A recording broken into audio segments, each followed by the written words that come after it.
It must have been about a month ago when we began negotiating with the eastern colonies to join us in our war against the miners of the South. Their lives mirrored ours.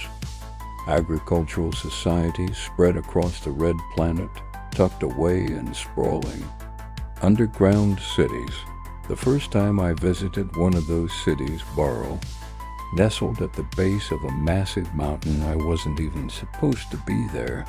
I wasn't a diplomat nor a negotiator. I went because Martha went, and where she went, I followed. We traveled in a turb, the massive oval-shaped machine gliding along the planet's power cables. I'd never flown in one before. On Earth, they were obsolete, found only in amusement parks or dusty VR sims. Here, they were lifelines as Barrow's mountain loomed in the distance. The turb shuddered, caught in a Martian dust storm. Sand rattled the windows like a hail of bullets. The captain swerved us through, dropping altitude until the storm was only a swirling memory in our wake. Then I saw it, water streaking down the glass. Rain. Mesfin, Martha whispered, her breath fogging the inside of her helmet. It's raining. When the turb doors opened, chaos erupted. Adults rushed into the open, arms outstretched, spinning like children. Some dropped to their knees, faces tilted skyward, mouths open as if they could drink the sky itself. Their laughter echoed off the mountain walls, and then there was Martha. Her helmet discarded, hair plastered to her face, eyes gleaming with tears of joy. She seized my hands. It's the first rain of my life. Isn't it magnificent? I nodded dumbly, the weight of history pressing on me. 2 centuries of terraforming. And now water fell from Martian skies.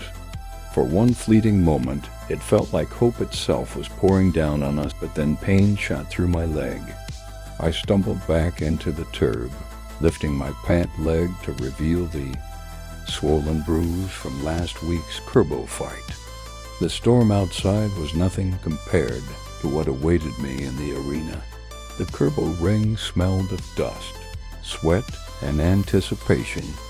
Crowds roared, feet stomping against the steel floor.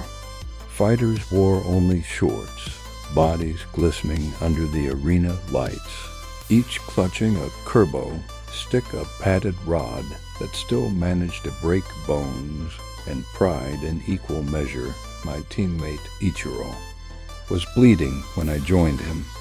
A thin crimson line streaked his temple.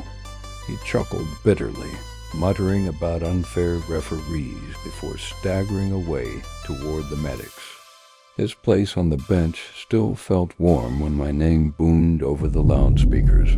I stepped into the ring.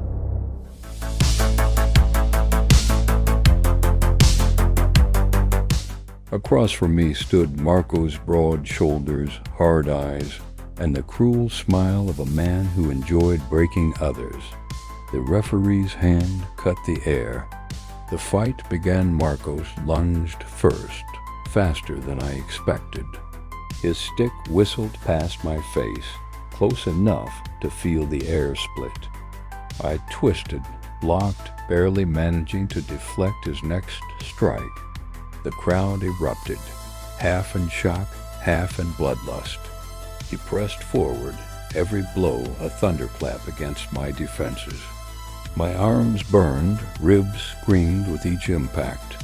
When I finally countered striking, his arm relief surged through me. I turned instinctively toward Martha, searching for her eyes in the crowd. She was smiling. That split second of distraction cost me. Marcos' stick cracked against my skull. Pain exploded white-hot across my vision.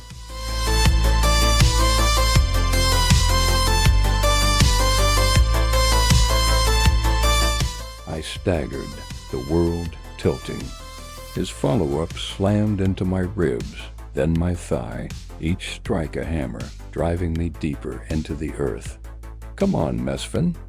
Ichiro's voice rang from somewhere, muffled by the ringing in my ears. I lifted my stick, desperate, and landed another weak strike on Marcos. It barely slowed him. He advanced again, fury blazing in his eyes.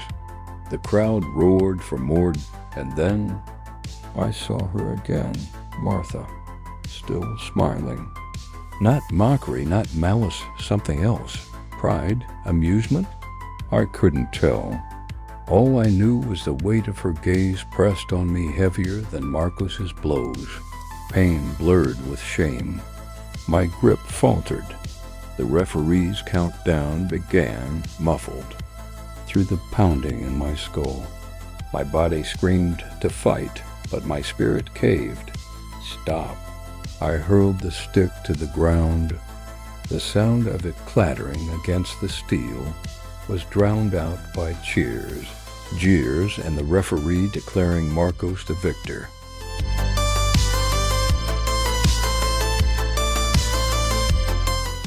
Defeat tasted bitter later. Martha tended my wounds with a salve that smelled of crushed herbs and boiling water. Her hands were gentle, her tone lighter than I deserved. "You didn't surrender," she said softly. "You endured. That's what matters." I wanted to argue. I wanted to tell her how humiliated I felt, how her smile had haunted me in the ring. But as her hands worked over my bruises, her presence soothed me, and when she whispered, "You were brave, Mesfin. That's the man I love," the pain dulled still. In the back of my mind, I could hear the rain of Barrow City, a reminder that even on Mars, where victories were scarce, hope still fell from the sky.